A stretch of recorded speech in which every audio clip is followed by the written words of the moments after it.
Hi, welcome back. This is Michael Eaton, and we are in fifth part of the series Linux Basic Commands.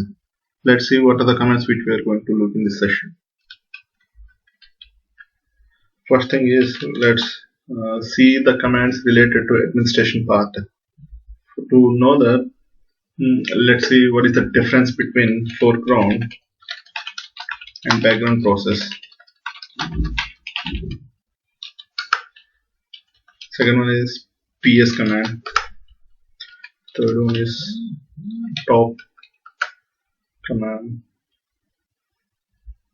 Fourth one is kill command. And fifth one is like other monitoring tools like glances, atop, htop, and nmon. If you want to try other monitoring tools, you can install this monit and netdata as well. Okay. Let's go into the terminal and see. So to know about this foreground process, let's see with an example first, then I'll explain what is the actual foreground process. Sleep 100. This is the command. Sleep means the kernel waits for 100 seconds and it will not do any other thing, just idle. So this is the foreground process, means till the 100 seconds is completed, the sleep command will not come out of that process, so that we cannot do any other commands or any other work in this. This is foreground process, and if we want to come out in the middle of the execution, then we can't press Ctrl C.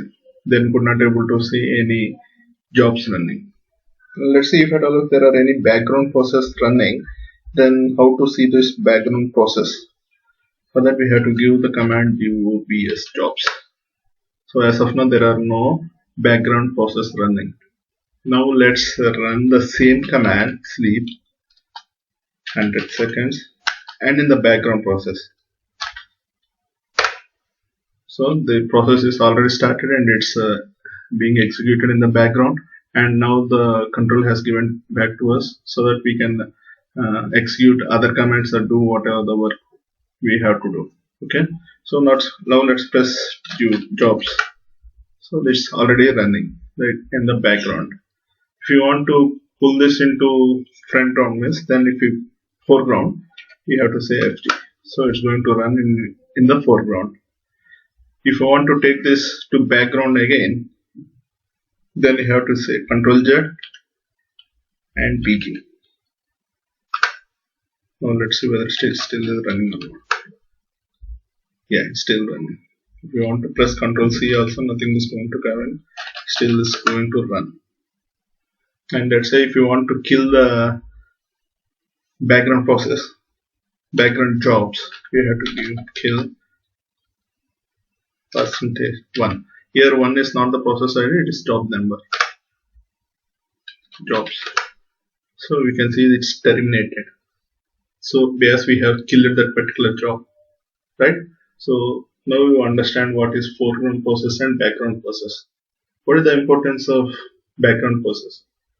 Let's say if at all if we have a program or process which has more utilization of resources, or if it's going to take more time, then it's better to have it to run in the background, so that the terminal will be available for us to do other tasks and other jobs. And that is the only main thing. Apart from that, nothing else is there. Both are running at the same thing. Okay. Now let's see the command PS. Now let's see whether still these jobs are running or no. Nothing is there. PS. PS is the snapshot of the current running process.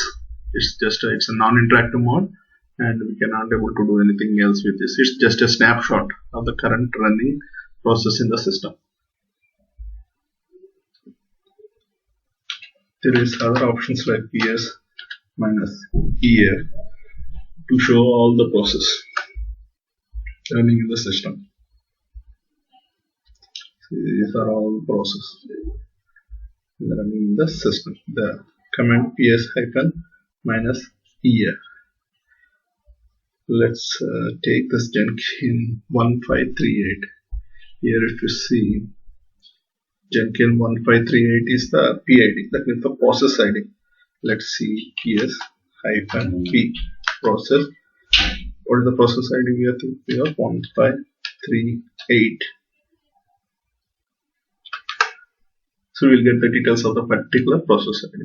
Now I want to know what is the CPU utilization and the memory utilization of this particular process. That's the Jenkins. So ps minus p process ID hyphen o percentage CPU comma percentage MEM. That is the memory. Then we'll know the CPU utilization and the memory utilization of this particular process 1538, which is nothing but Jenkins, the process Jenkins. Now let's see the command top. This is the interactive mode, means we can interact, like see the statistics of CPU utilization and average load or memory utilization. Everything we can do. This is interactive mode. With our functions, we can interact with this tool. Let's say we have to, let's see the load average. Press L, we'll get the load average of the user. How much is the load he's doing? It's getting consumed. If we give T, this is nothing but task and the CPU utilization. What is the task and the CPU utilization status? That is the stats they are giving. With M, we'll get the memory utilization. And here, if you see, these statistics are getting refreshed. So they have set a time at like 5 seconds, 10 seconds to refresh this tool interface, and that we can change it by pressing S. So it was default to 3.0. Let's keep some 2.0. Okay, that means 2 seconds. For every 2 seconds, it's going to refresh. For every 2 seconds, it's going to refresh. And let's see what are the actual commands we can process in this tool of top command, top tool. H. If we give the H, we'll get all the options available here. We can actually manipulate the tasks as well. That means K for kill or for reinitiating. Okay. Q. If we give Q, we will come out of it. Let's see the clear. And now let's go for atop. Atop is one more monitoring tool where you can monitor all this. By default, we'll get the generic info collected and it was displayed as well as we press atop. If we press N, we'll get the memory details. If we press D, we'll get all the disk IO details. And if we press N, N is not active, it seems. Network, not in the network, so we could not able to get the stats of N. And if you want to check the process, you get all the process, what is the command they are using, boot command, and everything, all these details. We have also, let's see the H, that is the help command. Here we have all these things. We can also sort the process based on the CPU activity and the memory consumption, disk activity, network activity, all these things. We have accumulated figures also, like resource consumption per user, per program, and container. Let's see that. What is it? Per user. If you press U, that is the root user, how much it is going to. Jenkins, root, device, and everything. And if you press P, we'll get as the total accumulation of the stats based on the programs. You press C, and we'll get all the container wise things. Now let's press Q and come out of it. We are also having other monitoring tool called htop, and we'll see some little colors they have added, and we can see all the things, all the details. Here also we have different options like see what's the process which consumes more CPU utilization or memory utilization, and if you want to kill it and restart it, then we can go with option F9. Let's see the H. Here we have different options. You can sort it out, you can expand and enable these things to show more details.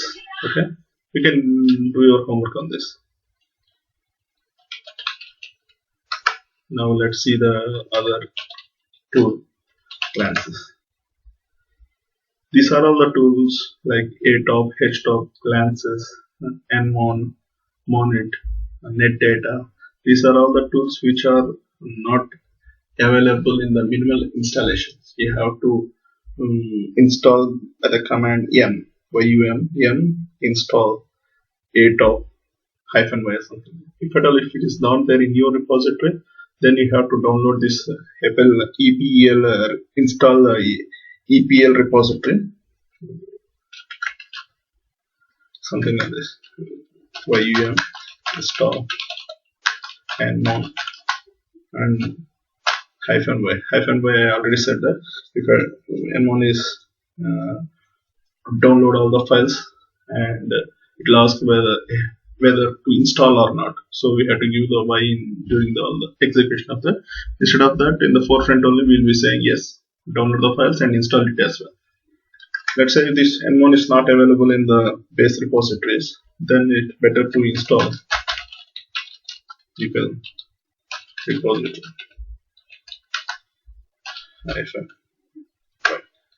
Then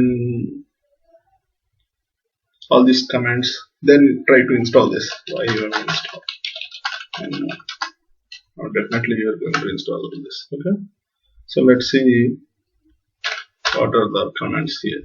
There is sort based on CPU utilization, memory, user name, and everything. We can also hide and show the stats of disk, IO, file system, network, sensors, etc. Okay.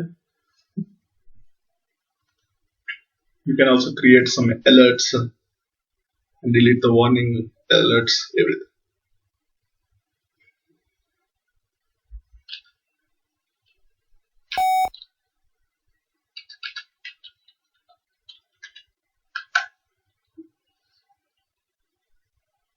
It's the same. nmon is also something like that.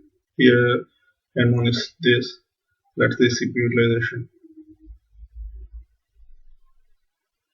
It's trying to grab memory, disk, IO. These are all the things that you're already having H for helper. You can see everything. Okay. I think these are all the basic commands. There are other commands also, but these are only the basic commands related to administration. Going forward, let's see other commands related to user and package management, how to install, how to check the updates, and all these things. Okay, thank you.